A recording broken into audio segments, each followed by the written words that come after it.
د آنلاین سوداګرۍ یا فریلانسینګ په تخصصي مرکز کې لسګونه ځوانانو لنډمهاله زده کړې ترلاسه کړې. ملا خیر الله خیرخوا د اطلاعات او کلتور وزارت سرپرست د دغه مسلکي ځوانانو د فراغت په مراسمو کې وویل، ځوانان باید د هیواد د ابادۍ او پرمختګ لپاره کار وکړي او تل په دې فکر کې شي چې د ټولنې لپاره خدمت وکړي.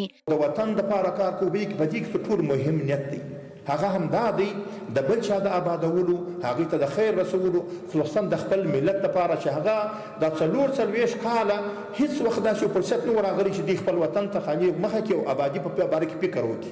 د لوړو زده کړو وزارت، پوهنې وزارت او د څو مخابراتي کمپنیو مسؤلینو هم په دغو مراسمو کې ګډون کړی و چې د دا ډول پروګرامونو د ملاتړ ژمنې یې وکړې. مونږ افغان بسیم شرکت په دې اړه څه کولی شو؟ هیوادوالو ته معلومات دي چې مونږ د انټرنیټ او د مخابراتو په برخه کې هیوادوالو ته باکیفیته خدمات وړاندې کړي. دا چې د فریلانسینګ برنامې په انټرنیټ او په مخابراتي خدماتو ولاړې دي، د دې نه بدون دا ممکن نه دي. ان شاء الله مو متحد یو چې هیوادوالو ته به غوره انټرنیټي خدمات تهیه کړو. د تخنیکی او مسلکی زده کړو د ادارې سرپرست وویل چې د ځوانانو د مسلکی زده کړو د لا پیاوړتیا لپاره به ځانګړي پروګرامونه عملی کړي.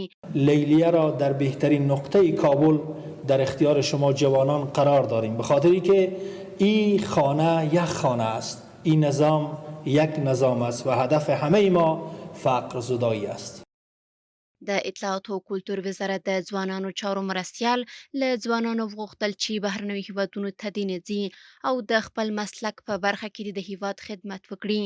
موږ که د ځوان څخه غواړو چې په افغانستان کې پاتې سه، نورو ملکو ته فرار مه کوه، ستا بې عزتي راځي په نورو ملکو کې، په همسایه ممالکو کې ستا بې حرمتي راځي او هلته په دریابو کې غرق کېږي، په ځنګلو کې په اور سوځي. خو د دغه خبرې دپاره چې دی ووایي چې زه دلته پیسې نه لرم، ما پوهنتون ویلی دی زما دپاره د خپل مسلک مطابق دنده نشته، نو د ده دغه خبرې ته ځواب پیدا کول هم مهم دي.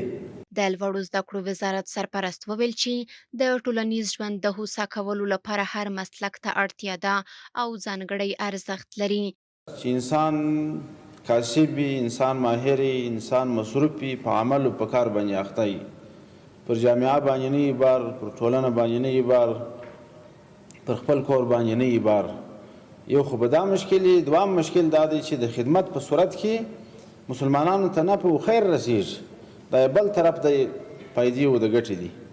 د یادونې وړ ده چې د فریلانسینګ کارونو د زده کړو دغه پروګرام په کابل کې د اطلاعاتو او فرهنګ وزارت د ځوانانو چارو امنیت لخوا د ځوانانو د تخصصي زده کړو د فراغت وروسته جوړ شوي وو چې لسګونه ځوانان د آنلاین سوداګرۍ له تخصصي زده کړو څخه فارغ شول.